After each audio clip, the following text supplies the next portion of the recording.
Hey, welcome back to the Electrician's Tool Channel. Today I have something very, very, very special for you guys. It's going to be special for you guys who know about this instrument that I'm about to review right now. This is the Fluke 183 True RMS multimeter.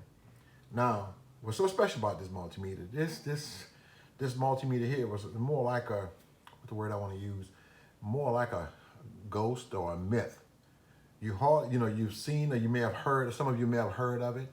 Some of you may not have heard of it, and those of you who may have heard of it, that's all that you just heard of it, and but you can never find one, or just hold one. There's nothing really special about it or anything like that, but you didn't see many of them, and this was the introduction to Fluke's one of the first multimeters from Fluke in the 180 series. They had the 183, they had the 185, and the 187, and the 189.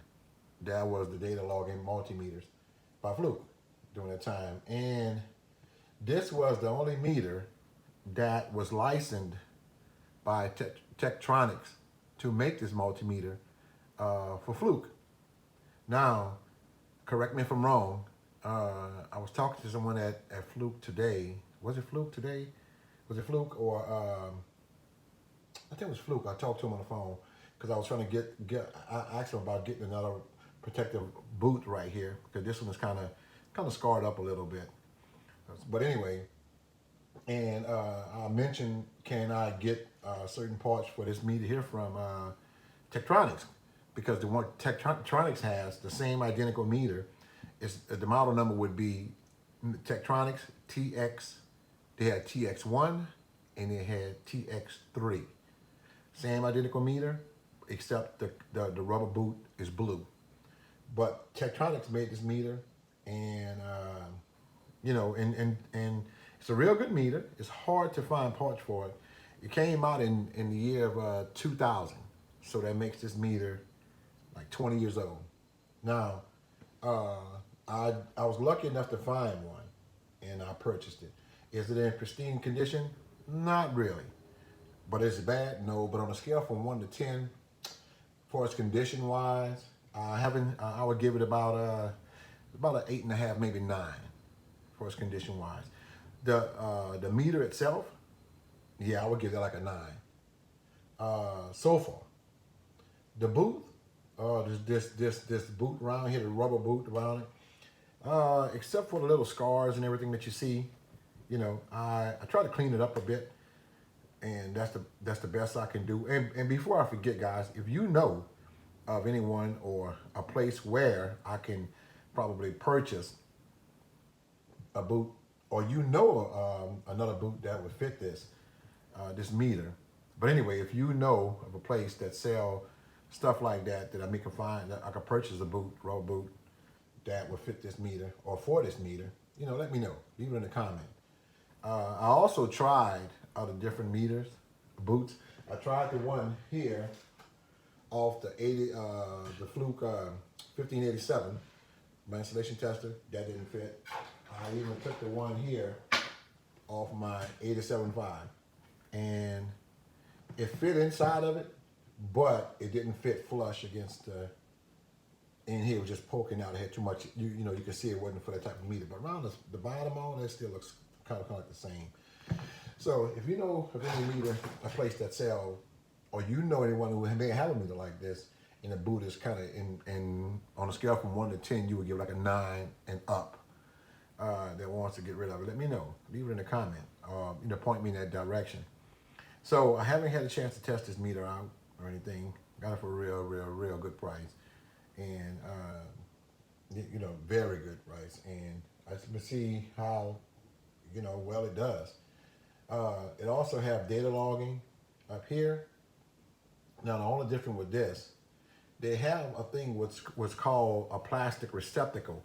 In fact, I printed out let me see, I'll show you in a minute, but that's what the interface connector goes to. It's a little black piece that sticks up, and you connects to that, and then plug plug it into your computer. Well, this one, it have the opening here, but it doesn't have that little piece. That's something else I want to tell you guys. If you know anybody, where I can find one at, let me know. Let me know. And also, so these are not the leads that go with these. With this, they have the other, the regular cheap Fluke meters that standard meters that leads that come with it. I didn't want to take none of those out, so these are what I'm going to be using with this instrument right here. But it also comes with these. This did not come with this here, but I'm putting it with it because I know this is the kind that come with it. In the past, they wouldn't have the plastic insulated around the teeth around here. It'll be just the rubber, the boot around it with the mellow alligator crock clip right here on both of them. So we're gonna just do a few tests, and I'm gonna show you something else too. Hold on a minute. Well, let me get to some testing first, and then we'll get back to what I want to tell you about this meter, some other stuff about it. But this meter was like it's like a myth. You just hear about it, or some of y'all may not haven't even heard about it before.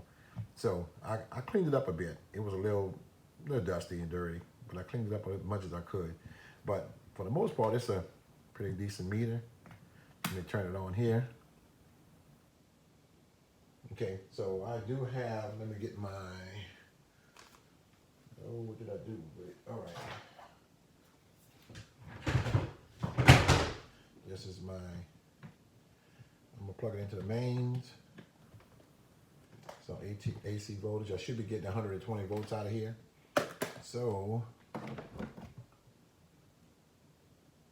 that's good. It's showing 60 hertz and 123 volts.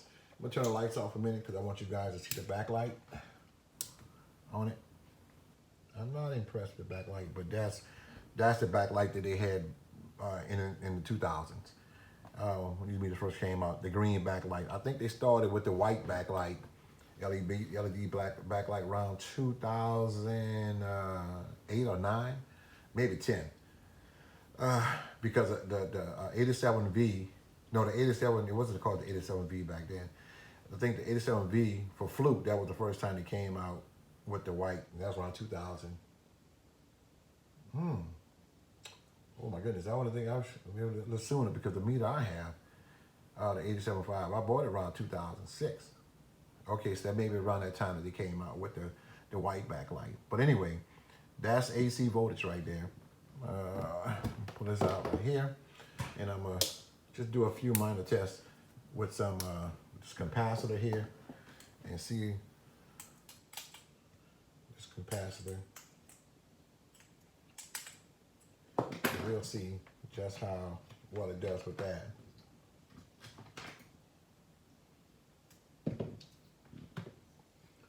Okay.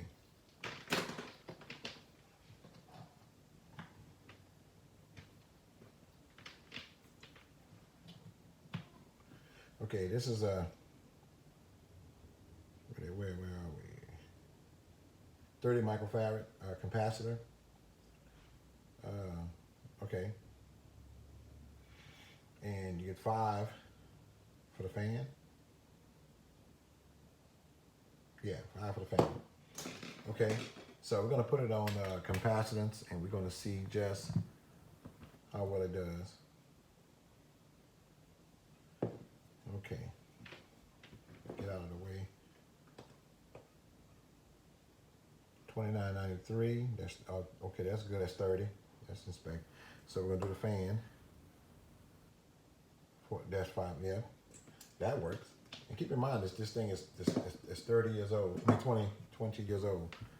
Let me see what else I can do. I'm gonna try the continuity.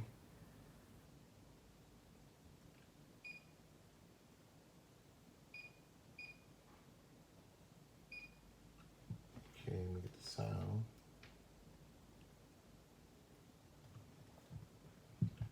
Make sure I got it right. Here we go. Sound. So let me try the latching and see how.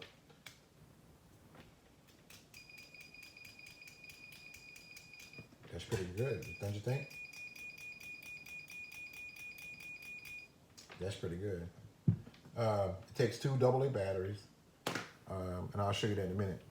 Let me see what else we can do with it. Let's try this. This resistor decade box right here, and we'll see just how well it does with that, with resistance.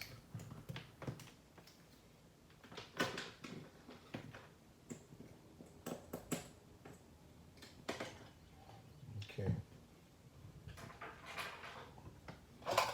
Some tests, guys, I might, you know, don't do. I know you may be saying, well, why did I do this and why didn't I do that? But you know, I can't remember everything. So, but anyway, we're going to do some tests here. Simple test. We're going to see just how well it does, y'all. Okay, it's on ohms, resistance. Okay.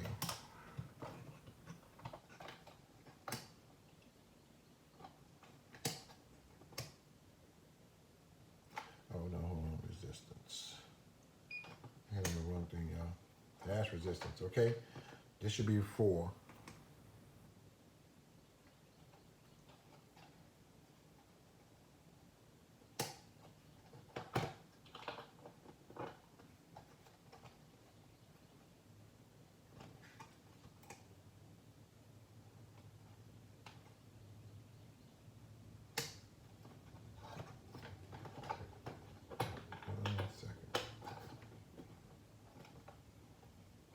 Okay.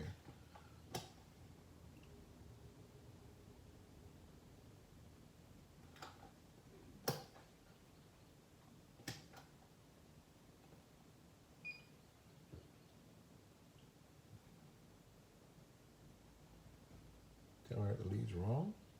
Nope, I don't. There's resistance right there.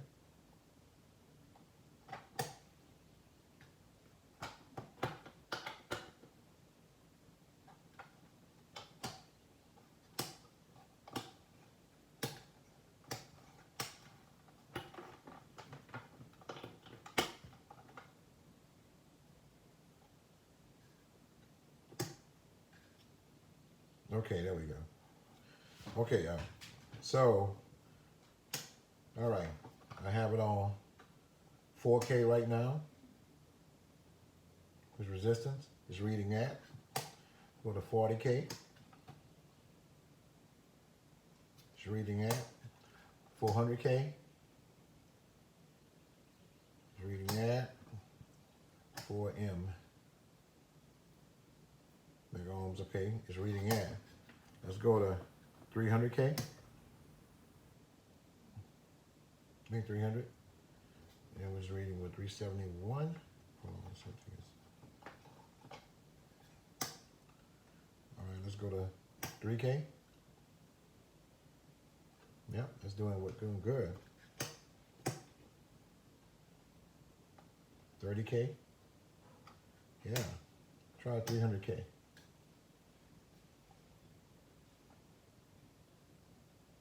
Okay, 302. Let's add it up. Let's go 40K plus, let's go through 30K. So that's good because it would have been 70. That was really good. Let's add 20K, 20 more K to it. It's really good, y'all. Let's go add 10 more K to that. Should be 99. That's really good. Says me to 20 years old, y'all. And who knows what kind of abuse it has been through. But I mean, one thing about Fluke, you would almost have to blow it up to make them die. But anyway, guys, I'll show you some more stuff here. Let me take it out of the boot. And remember, they'll take 2 AA batteries and 2 AA batteries. And in order to get to it, just take these 2 screws here and pop it open. The fuse should be right under there. What kind of fuse do it have? We have 11 amp, 1000 volt. Yeah.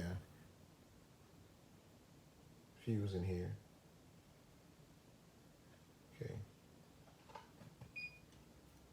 And let's see. Other than that, and this little it has a place for a magnet, the hanging strap, Velcro hanging strap right here in the magnet. It does have that. And also, if you had like I guess the back of a door or something, you can put it on the back of the door, put this back on there, and some kind of way you can. But I took this off. I can't remember how I had it back on. I think it's like this. But anyway, and it just kind of like holds it on there, you know. But that'll be something I'll never use. But anyway, guys, this I want to show you something else right quick too. Hold on, let me put this right over here. I had downloaded the manual for it, and here it is, y'all. I downloaded the manual for it, and let me just read right quickly what it says in the front. When it first came out, they say the 180 series are the only choice for users who simply want the best meter available. Impressive performance, amazing features, and astonishing extras make them the smartest meters in the market today. The two new entry-level models, 183 and 185, now bring 180 series performance like AC plus DC true RMS measurements, 50,000 counts resolution, and a 0.05% and a 0.07% for the 183. That would be that one. What they would say, basic DC accuracy. Within the reach of more customers, the extra large dual display with analog bar graph and backlight ensure that the readings are easy to read under all circumstances.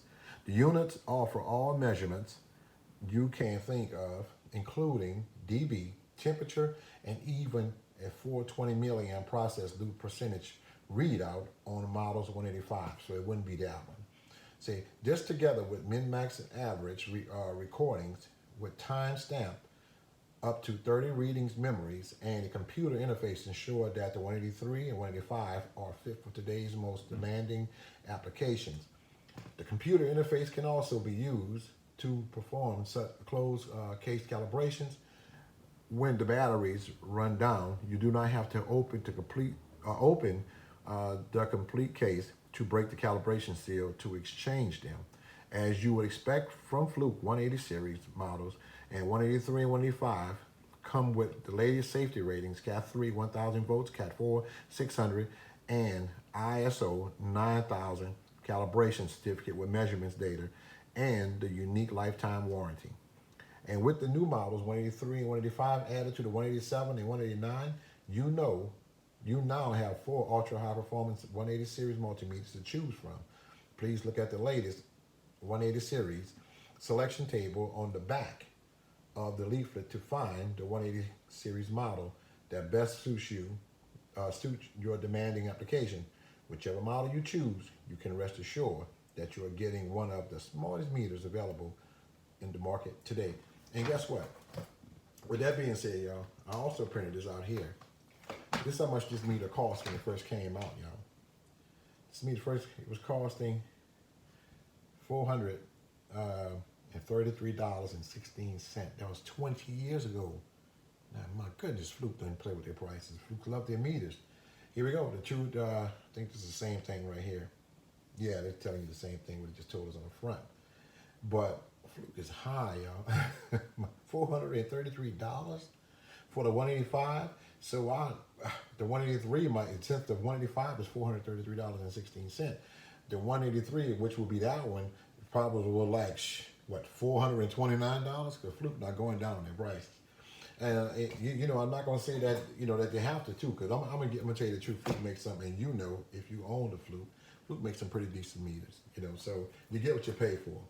And so and this is the back part right here, y'all. It's just too much for me to read out on here, but I'm gonna try to hold it here to let you guys get a freeze on your camera. In case you want to read that. I hope you guys can see it. Might be too far, but let me leave it right here. for a minute. Okay, and well, anyway, this what I always do with all of my meters.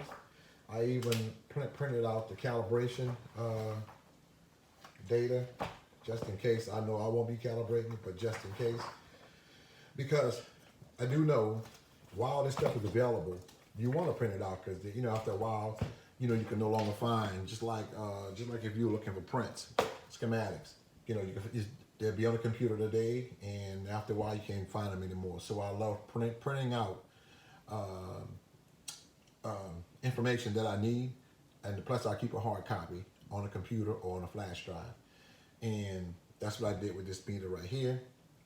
Printed it out, and I print out mostly all my instruments. Plus I have it on a hard drive, on my flash drive. But anyway, this is a real nice meter, very nice meter. Let's see what else you have. You have what? Volts AC. I should have volts AC DC. It has hertz, continuity, resistance, diode, capacitance, and amps. It has hold. It has relative mode, and range, min max. It has fast min max. Let me see. Aperture, we know about the NF memory, as I just said. Other than that, guys, I think it's a pretty decent multimeter. I really do. And I know it was a real nice, pretty multimeter when it first came out. But, you may see, I've seen a lot of Tektronix ones on the market, like on eBay. Most of them be banged up. And I guess you can expect that, kind of banged up a little. But some of them be outrageous, man. I mean, just totally destroyed. And them guys be asking for $150, $200 for a banged up meter. Sometimes the doggone dial will be missing. That's absurd, man. That's absurd. eBay shouldn't even let those guys post that kind of stuff. But anyway, you hardly ever see a Fluke one on the market, for sale. So, this is more like a relic to me, and I don't know. It'll just be on my bench. I use it from time to time when I have to. I have a lot of meters to use. It'll be on the bench. I may even take it in the field with me now and then, even though I have a lot of meters to choose from, but I take it in the field with me. It's still just a meter, but I just like having it because it was there when I wanted it. I seen it, and so anyway, guys. Let me see what else I can do with it before I let it go. Let's try. I'll tell you what. Let's see if it'll read a capacitor like this. This is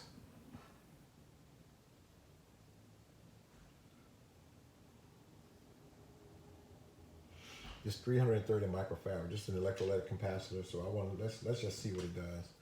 See if it'll read that.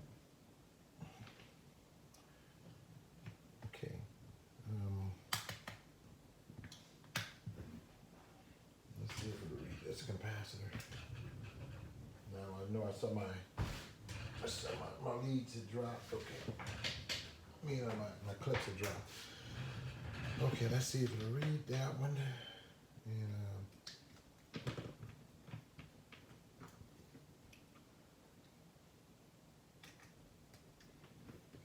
okay.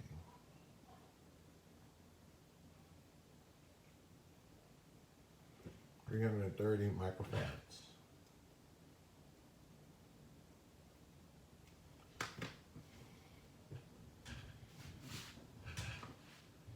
That's really good. So giving it 450 microfarads. Okay. So yeah, this meter is all that, man. It's all that to say it's 20 years old. The accuracy and the calibration is still there. Let's see. Yep, that's it. 450 microfarads. It's a good capacitor. So, guys, I don't know what else I can do with it. I don't know what else I can do with this thing. I just want to show you guys my latest. And coming up, I'll get one of my other meters out that came out around the same time this came out, and we just do some comparisons with it. But I want to thank you guys for tuning in. Leave a comment as always, and if you know anyone else that may want to see this video, share it with them. Those of you who haven't subscribed, well, do so, man. If you like the channel, if you like the content that's coming out, subscribe to the channel if you like. And leave a comment. Let's talk tools. Other than that, guys, you take care, and until next time, peace out.